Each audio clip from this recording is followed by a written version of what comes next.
from these killings, injuries, and abductions, instead conjuring up theories when everyone can see the blood on his hands. We have the most callous, insensitive, and obtuse regime in the history of Kenya.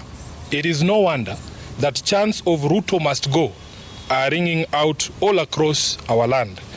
Government must never abdicate its responsibility to protect life and the property of its citizens.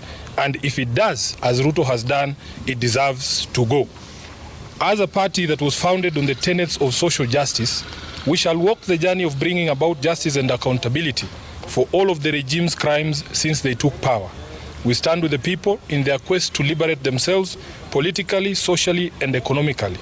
Kenyans asked us to stand with them against the punitive tax proposals in the finance bill, and we did. Of the 115 members of the National Assembly who stood with the people and voted against the bill on the floor, 73 were in fact members of ODM. We applaud these great patriots and thank them for being true representatives of the people. As a party, we celebrate you for being on the right side of history, and the party has charged the Honorable Opiyo Wandayi and the Whip Junet Mohammed to convey this message to each individual member who stood with the people of Kenya. Sadly, a few of our members went against the wishes of the people and sided with the oppressor, and we will speak to the consequences shortly. In light of this state of affairs, the meeting has resolved as follows. Number one, that it is time for all of us in the political leadership to begin to listen. Listen to what the people are saying and not to our own voices. The young people have spoken in plain language that should be clear to everyone. Let's not be vague. Let's just do what the young people are telling the government to do. Number two, we consider this to be Kenya's last best chance. The youth have given our country our last best chance. We either seize it and swim with it by implementing all their demands, or we ignore it and sink the country altogether.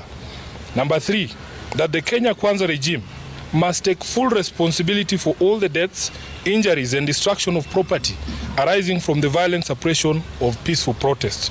The president must publicly direct his security organs to forthwith seize the ongoing abductions, an exercise that we believe is being undertaken with his full approval and the approval of the state. He must account for and order the release of all detainees abducted by these security agencies. Number four, that the Independent Police Oversight Authority must expedite investigations into all these incidents, including allegations of mass murder by police in Githurai and in Rongai. We were shocked to watch the president claim on live television that only one life was lost. It tells you how out of touch with reality he is. Number five, that in our view, what happened on the 25th of June 2024 amounted to a vote of no confidence in the Ruto regime. It is clear that this fact is totally lost on Ruto. It is reflected in his petulant proposals on how we manage our economy following the rejection of his tax bill. Instead of focusing on cutting wastage, opulence, and corruption in his regime, he is hitting back at the Kenyan people with threats to cut funding for the judiciary and the county governments. Six, that the ODM party will support credible austerity measures in the executive and in parliament. These two institutions have been expressly indicted by the people as citadels of largesse and wastage, with fresh memory of the invasion of parliament and standing threats for occupation of the executive seat of power. These two institutions must have an honest introspection on their contribution to our current predicament and take measures to lessen the taxpayers' burden. As a party funded by taxpayers ourselves, we will also be taking steps to scale down on our presence across the country and some of our activities to reflect this new economic reality.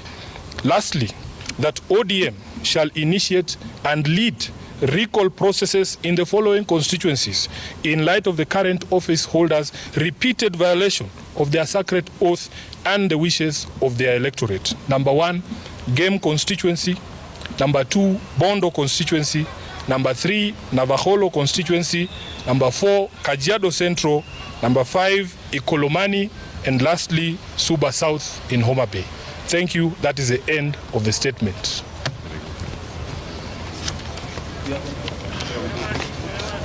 Eric? Jeff, yes, sorry.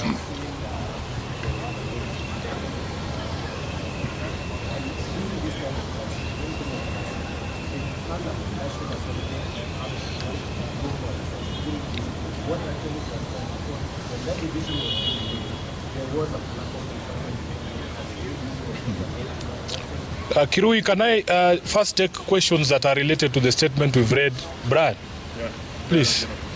Now, you see that you support the demand by the youth. One among the demand is national.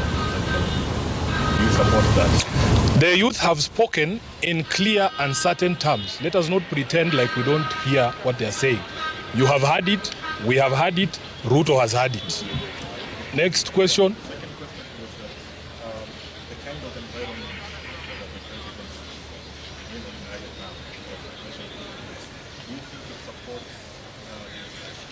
Calls for dialogue?